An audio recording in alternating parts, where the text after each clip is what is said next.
റബ്ബറിന്റെ ആഭ്യന്തര ഉൽപ്പാദനം വർദ്ധിപ്പിക്കുന്നതിനും റബ്ബർ കർഷകർക്കും തൊഴിലാളികൾക്കുമുള്ള ആനുകൂല്യങ്ങൾ വർദ്ധിപ്പിക്കുന്നതിനും നടപടി സ്വീകരിക്കുമെന്ന് rubber board chairman N Hari. Rubber mission രൂപീകരിച്ച് ബോർഡിനെ ശക്തിപ്പെടുത്തുന്നതിന് നൂതന പദ്ധതികൾ ആവിഷ്കരിക്കും. റബ്ബർ ബില്ല് പ്രാബല്യത്തിൽ വരുന്നതോടെ റബ്ബർ ബോർഡിന് വിപണിയിൽ ഇടപെടാൻ കഴിയുന്ന സാഹചര്യമുണ്ടാകുമെന്നും എൻ ഹരി കൂട്ടിച്ചേർത്തു. രാജ്യത്ത് റബ്ബർ ഉൽപ്പാദനത്തിലും റബ്ബർ പ്രധാന കൃഷിയായി ചെയ്യുന്നവരുടെ എണ്ണത്തിലും മുൻകാലങ്ങളെക്കാൾ വർധനയുണ്ടായെന്നാണ് റബ്ബർ ബോർഡിന്റെ കണക്കുകൾ സൂചിപ്പിക്കുന്നതെന്ന് ചെയർമാൻ എൻ ഹരി പറഞ്ഞു. 2014 മുതൽ റബ്ബർ ഉൽപ്പാദനത്തിൽ പടിപടിയായ വളർച്ചയാണ് ഉണ്ടായിട്ടുള്ളത്. റബ്ബർ കൃഷിയുടെ വ്യാപ്തിയും വർദ്ധിച്ചു. റബ്ബർ ഉൽപ്പന്നങ്ങളുടെ കയറ്റുമതിയിൽ 155% വളർച്ചയുണ്ടായി. 2014 132 രൂപയായിരുന്ന റബ്ബർ വില ഇപ്പോൾ 273 രൂപയ്ക്ക് മുകളിലെത്തി. എന്നാൽ റബ്ബറിന് നിലവിലെ വില ലഭിച്ചാൽ മതിയാകില്ല എന്നാണ് തന്റെ കാഴ്ചപ്പാടെന്നും എൻ ഹരി പറഞ്ഞു.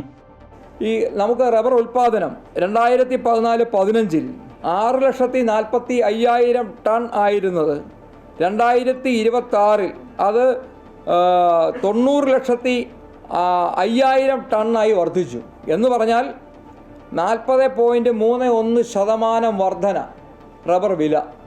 അത് RS4 ഗ്രേഡ് കിലോഗ്രാമിന് 132.57 രൂപയിൽ നിന്ന് 276 രൂപയായിട്ട് വർദ്ധിച്ചിട്ടുണ്ട്.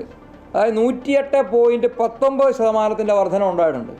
പോരാ, അത് ശരിയാണ്. എങ്കിലും ആ ഒരു വർധന ഞാൻ നിങ്ങളുടെ മുമ്പിൽ ഒന്ന് സൂചിപ്പിച്ചതാണ്. റബ്ബർ ഉൽപ്പന്നങ്ങളുടെ കയറ്റുമതി കേരളത്തിൽ ടാപ്പിംഗ് നടക്കാത്ത മുഴുവൻ തോട്ടങ്ങളിലും ടാപ്പിംഗ് പുനരാരംഭിക്കുവാൻ റബ്ബർ ബോർഡ് നടപടി സ്വീകരിക്കും. റബ്ബർ മിഷൻ അടക്കം ആവിഷ്കരിച്ചുകൊണ്ട് റബ്ബർ ബോർഡിനെ ശക്തിപ്പെടുത്തുന്നതിന് നൂതന പദ്ധതികൾ നടപ്പാക്കും. കൂടാതെ കർഷകർക്ക് കൂടുതൽ സഹായങ്ങളും ആനുകൂല്യങ്ങളും ലഭിക്കുന്നതിന് പദ്ധതികൾ ആസൂത്രണം ചെയ്യും. ടാപ്പിംഗ് തൊഴിലാളികൾക്കുള്ള ആനുകൂല്യങ്ങൾ കൂടുതൽ പേർക്ക് ലഭ്യമാക്കാൻ നടപടി സ്വീകരിക്കും. ആത്മനിർഭർ പദ്ധതിയിലൂടെ ഈ മേഖലയെ കൂടുതൽ ശക്തിപ്പെടുത്താൻ കഴിയും. റബ്ബർ ബോർഡിന് നിലവിൽ വിപണിയിൽ ഇടപെടാൻ കഴിയുന്ന സാഹചര്യമില്ല. റബ്ബർ ബില്ല് നടപ്പാകുന്നതോടെ ഈ സ്ഥിതിക്ക് മാറ്റമുണ്ടാകുമെന്നും റബ്ബർ ബോർഡ് ഉടൻ പുനഃസംഘടിപ്പിക്കുമെന്നും ചെയർമാൻ കൂട്ടിച്ചേർത്തു. അമൃത ന്യൂസ്, കോട്ടയം.